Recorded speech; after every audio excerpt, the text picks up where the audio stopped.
Am I picking up my stream? There we go. Hello, everybody. Welcome to Coffee, Kegs, and Kriegsspiel. Seemed like an unusual delay before YouTube picked up my stream today, but it looks like everything should be working and going correctly. And today we're going to talk about, well, I'm going to be really, really brutally honest with myself. I'm going to talk about how I did in a game that I played yesterday. Um, I give myself a pretty poor grade, and I will talk to you why I gave myself such a poor grade, and you can decide if you agree with my assessment. What I am arranging here is my order of battle, putting it into some kind of order here, first and second, left to right, whatever. I'm just being a little picky about it, but here we are. Here's my order of battle. Let's talk about the scenario, and then we'll talk about why I think I did so darn poorly. So let's see here. The general scenario, if I can get some color on the map here, was that red is approaching this position from multiple directions.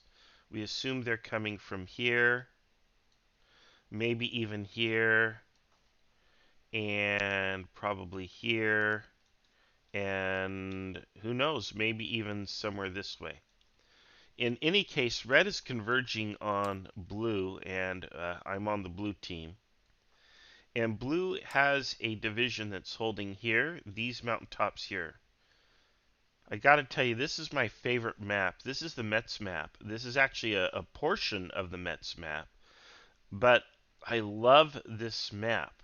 I love this map because you've got some open terrain here, and then you have another kind of a step down, and it gets even lower. But you have this little plateau up here. You have these hills up here, which are strategic heights, as well as here. You have these woods interspersed here. You have the river. You have a northern complex of crossings and a southern crossing, and you have just all this varied terrain. It makes for some really cool scenarios. In any case, red is approaching. We're holding here on the blue, and I am beginning here in this town with my commander in chief, the illustrious Smoke Grenadiers. He is my commander, and he doesn't command anything but a supply train, but he does command my brigade and at least two others. So our orders are pretty vague. They're pretty open-ended. It's essentially handle this red attack. We don't necessarily have to prevent them from crossing. We don't have to hold these hills. Again, it's a very open-ended scenario. We have another division down here, but we don't know the strength or the nature of it. So this is the immediate problem that we have to solve is with a rather vague briefing, how do we execute our orders? And the way that we broadly interpret them is we probably want to inflict greater casualties on them than they on us. Real quick, I want to say hi to Achilles, who's in the chat. Anybody who's viewing the live stream, feel free at any time to say hello, post any questions or comments that you would like to give. So, the first problem that we have to solve, the first decision we need to make is, do we defend? Do we advance and defend here? Or do we stay back and defend these crossings? So we have this crossing, a complex of crossings here, and actually one down here. And then we have one single crossing down here. We know we have a division down here. We don't know what the order of battle is. We don't know how big it is. We just know it's down there. But up here we have this huge complex of crossings. We have this southern crossing. We have the northern set of crossings. And then up here, one of the first things I did is I asked the umpire for a ruling on this crossing. Now, when I run this map, I tell people this is not crossable. You can't get across the weir. A weir, just so you know, it's like this really low mini dam or little low wall. It kind of slows the flow of water through an area, and it's not really the kind of thing that you can march an army across. You might be able to get um, some guys across it single file, moving very slowly and carefully, if the water is not topping the weir. But otherwise, it's probably not crossable. But the umpire gave us a very liberal ruling. He said it's crossable. Any place where you have the two sides connecting, that's crossable. All right, well, that makes it simple for him, but for us, that meant that my division of 6 brigades, 2 hussars, and 2 batteries was going to have to defend one, two, three, possibly 4 crossings at a minimum, and then some. Here you have a whole complex of crossings, although this bridge right here is the only way to access that complex of crossings. So there is a bottleneck there. It is defensible, but once they push across that, then you've got all kinds of problems. So, with these problems, our commander in chief, Smoke, decided, hey, let's just go ahead and advance to the front here. And here's the way he decided to do it. He said, I'm going to ride all the way up to the front. Here's his little marker here. And I'm going to ride ahead, and I'm going to take a look at from St. Blaise, which is where our other division is expected to be. In reality, that division is mostly entrenched around here, and it's defending that position there. And he's going to go up there, get a sense of what's going on, take a look around. Meanwhile, my orders are to come up here and concentrate here, and then if I'm needed on these hills, he can call me up. On the other hand, if we feel like we're being overwhelmed by red forces, then, well, we can fall back. So if red's coming on in great numbers and we're getting pushed back, well, we can always fall back and defend the crossings, which is sort of my initial instinct, right?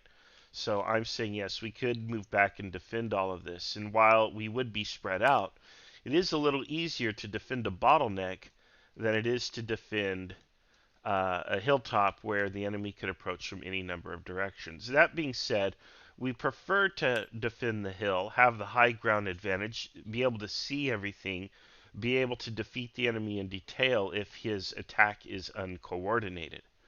So that was the decision. The order to this division was, hey, let us know what you've got, and maybe we're going to have you come up here. We don't know what we're going to have you do, but let us know what you have. At least that's the order as I understand it. Meanwhile, I begin moving my forces across the river to a rally point right here. I also happen to have a couple of hussar squadrons, and I'm thinking, they could decide to get real tricky with us and come north.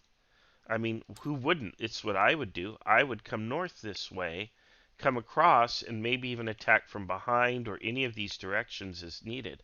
So, with this concern in mind, I decided, at a minimum, we want to scout the enemy. We want to have contact with them. We need to see them so that we can, know. I mean, otherwise we're guessing, right? You don't want to guess, you want to know. So I sent my hussars on this long march to kind of go around here. Their orders were to occupy this height here, establish an observation post, and report back. Of course, they don't do this. They do their own thing according to the umpires, but these were my orders to them. You'll see where they ended up at the end of the game. Okay. And yes, it is a very large division, Achilles, and Achilles also reports that I am cutting out, and I apologize for that. I do have an error message from YouTube. I don't know the reason why. I have a pretty good fiber connection, and I don't have the whole family here at home feeding off of it, so I should have a good connection. It could be it's Sunday morning, folks are waking up in the neighborhood and hopping on and using the pipe. I apologize for the poor quality, but I'm not aware that there's anything I can do on my end. In any case, the show must go on. let's continue talking about the battle. I appreciate you pointing that out, Achilles, though, and if there's something I can do, I'll do it. I'm open to any pro tips in this regard, if anybody knows any tips or tricks. All right. So what ends up happening is our division down here in the south begins coming up this way. Just as I've drawn the arrow, he's actually doing more or less what I've already done from here. We don't know about it yet, but this is what we're doing. My commander in chief gets up here, and his orders to me are to get up to this hill. He wants me to occupy a position, and let me pull up my blue here, but I'm going to erase these marks. He wants me to occupy a position here with reinforcements staged here. He calls for reinforcements up there on St. Blaise. And so I'm taking a look at the situation. So apparently they are coming this direction. They're coming at least these two directions. There's two main attacks, this way and this way. We don't know that there's a third column. We've been told there's a third column. We don't know where it is. But apparently they're making pretty strong attacks this way and this way. And in particular, they have a lot of cavalry coming around this way up the hill. Well, I can't get my red marker. Let's get the red marker. They've got a strong cavalry force coming up this way. And as I get reports back, red is actually crashing into this line and they are breaking it. So I give orders to my units, hey guys, we got to get up there. We got to hurry, start booking it, get up there. As for me, I'm looking at this situation. I can't see what's going on. I only have kind of the rough description that I'm given. But the way I take a look at it is I figure let's go ahead and park my guns here, and then if I park my artillery right on this ridge, they should be able to fire down on enemy forces that are advancing this way, especially when they come out of this cut and they come this way. So that should give me some really good artillery fire on the enemy.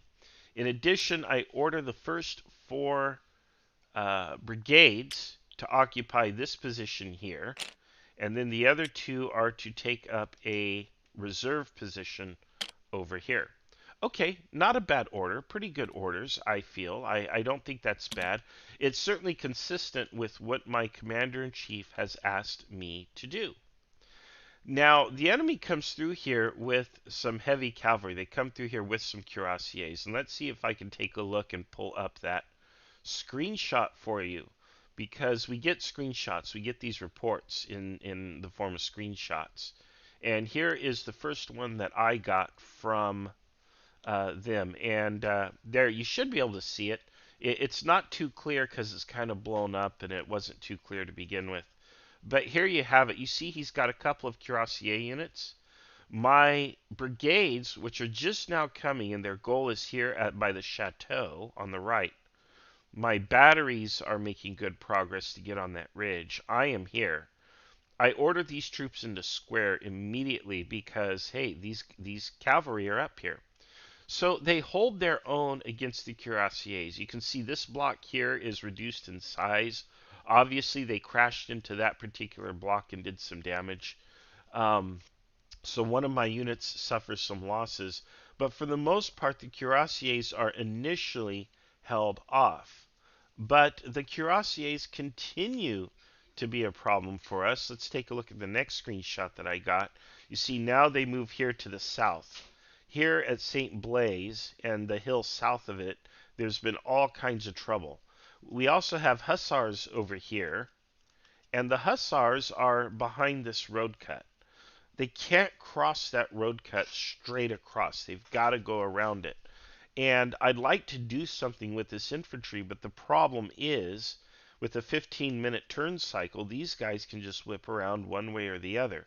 If I take these troops out of square, they're going to get charged on one flank or the other by the hussars.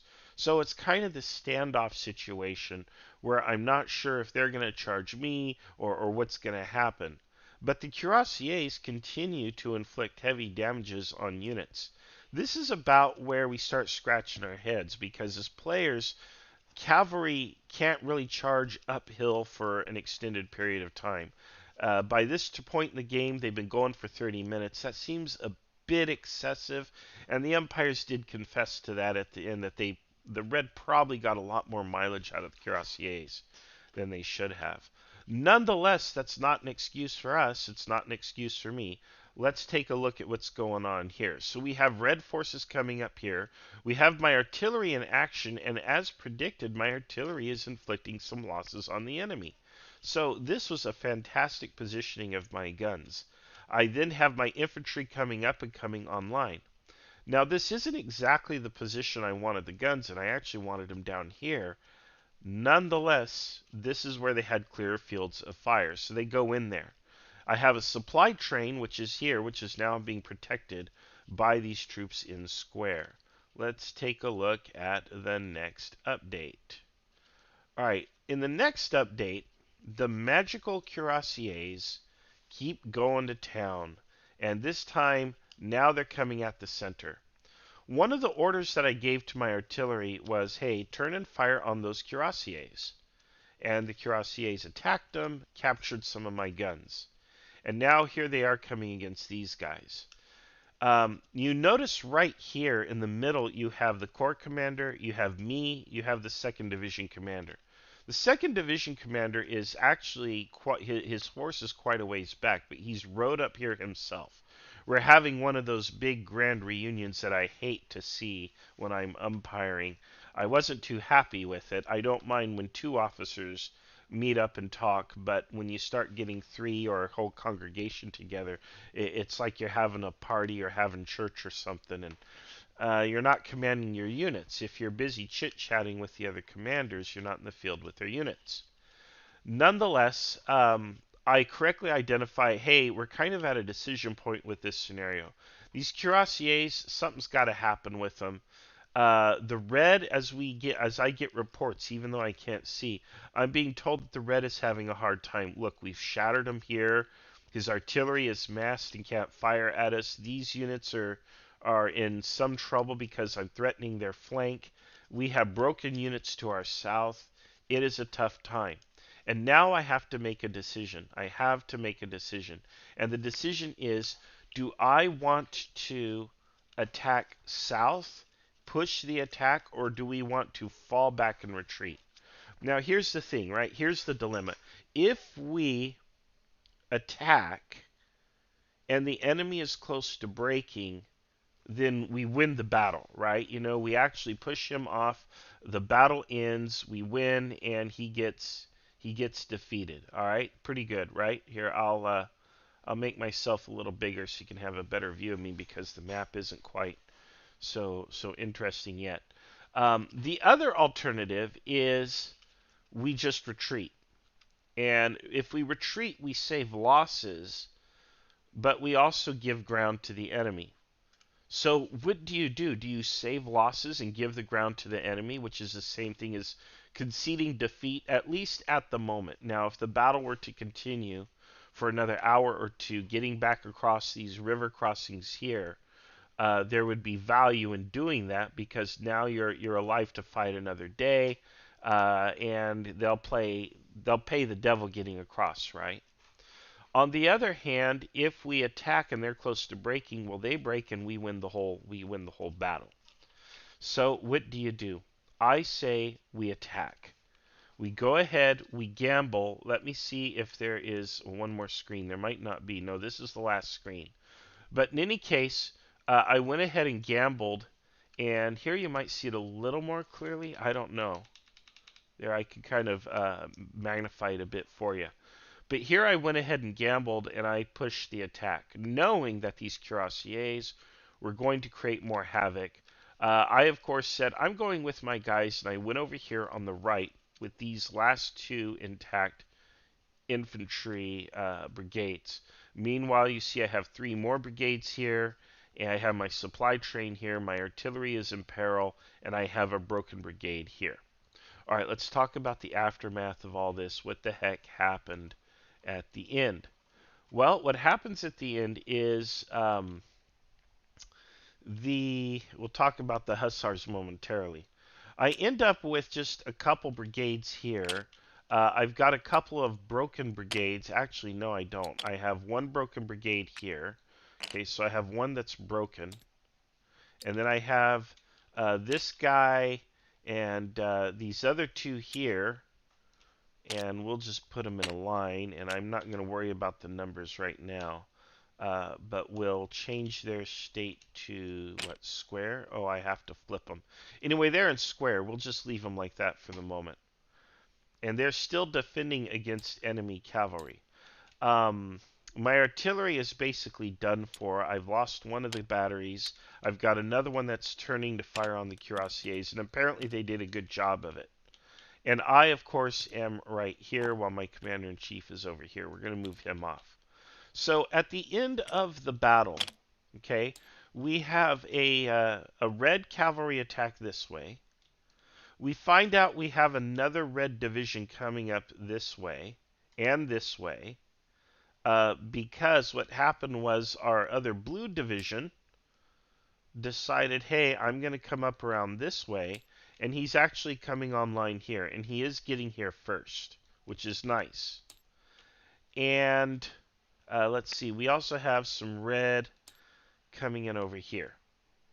And I'm almost to the point where I'm going to grade this assessment. I'm going to assess this momentarily, okay? However, I've bloodied these guys. I've given them a bloody nose, but I also haven't won. And chances are, if the battle were to go on for another turn or two, because of the presence of an enemy artillery battery out here, kind of actually on my flank, I'm actually in some trouble. Let me just grab an enemy battery and put it out here just so you know that it's kind of this situation. The Hussars ended up coming through Agni, not really seeing much. They came down over here. They ended up like down here somewhere or wherever, maybe even as far south as this crossroads. I can't remember. But what they did successfully do was they distracted a number of units from the main attack. So, okay, point for that, I suppose. It wasn't their order. Halfway in the battle, I did give them orders to look for targets of opportunity, like these guys. But I don't know if they ever got that order, and even if they did, they were kind of already off doing their own thing, being very Jeb Stuart, if you will. So how do I grade my performance? Well, first of all, I grade my performance. I give myself a D. Okay. Oh boy, a D. Why a D? Okay. The first problem is I split my forces, and I continued to make it worse as the battle developed. And in so doing, I ended up in a situation where I was only commanding 2 brigades, and those brigades were in a very hazardous situation here where the artillery was able to fire on them pretty much unanswered. I did give orders to turn and shoot back at the artillery. I figured, I'd at least get as many of them as they of us, and they'd have to pull out. But I don't know that that order was ever executed, and it didn't have to be. The battle was called. But this was a great way for me to command 1 brigade. And here's the deal, right? If I wanted to be a brigade commander, I should have said to the Empire, hey, I just want to command 1 brigade. Give me 1 block. But I didn't ask to be a brigade commander. I asked to be what is essentially a division commander. I had 6 brigades, not 1. I had 2 batteries, not 0. And I had 2 cavalry, not 0. So again, here I am acting like a brigade commander, commanding what is essentially going to be 1 block. While the rest of my division is just kind of, I don't know, what do we do now? They got their hands in their pockets. So splitting up my forces the way I did, I think was costly in the end. Now, I understand that I was ordered to split my forces to begin with. I was ordered to occupy a line here and send reinforcements here. I get that. But that order basically was dissolved or satisfied when I arrived. By the time I got there, things were different. And I know I had a cavalry engagement here. I was dealing with a lot of cavalry here. But I have to choose. Am I going to deal with this problem here, or am I going to deal with this problem here? In fact, I actually don't have to be the one to choose. What I should have done is gone to my commander-in-chief and said, hey, Smoke, which one do you want me to do? Do you want me to go right or do you want me to go left? I can't really do both. See, by doing both, I get the disadvantages of both, but the advantages of neither. You see how that works?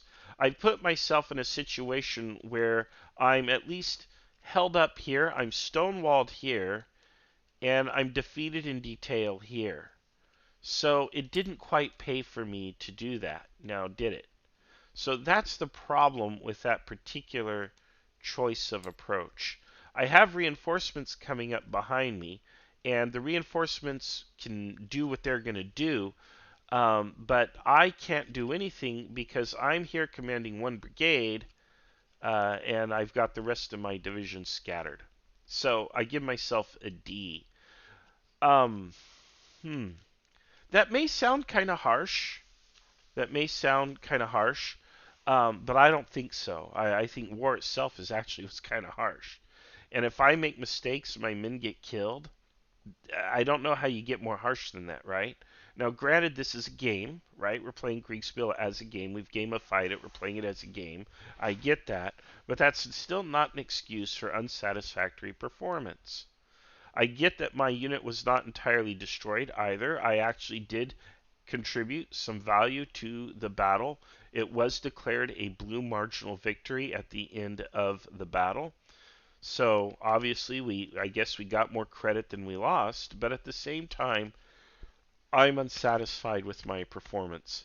I just don't like it when players split their command and then they have half of their command on one part of the map and the other half on the other part of the map, and they can't even see the other half of their command and they can't give them orders. I understand with cavalry to some degree because you want the cavalry to either ride out ahead and scout, or you want the cavalry to harass the enemy rear or so on. So I don't think that was necessary.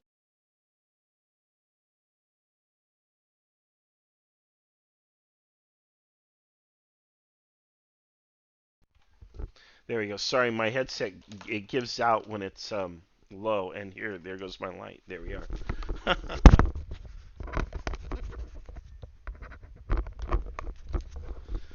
Welcome to Technical Problems on the Internet 101.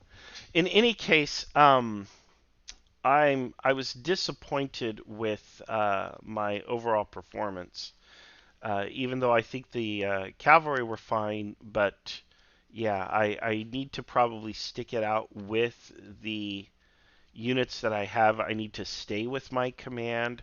I need to not split up my command.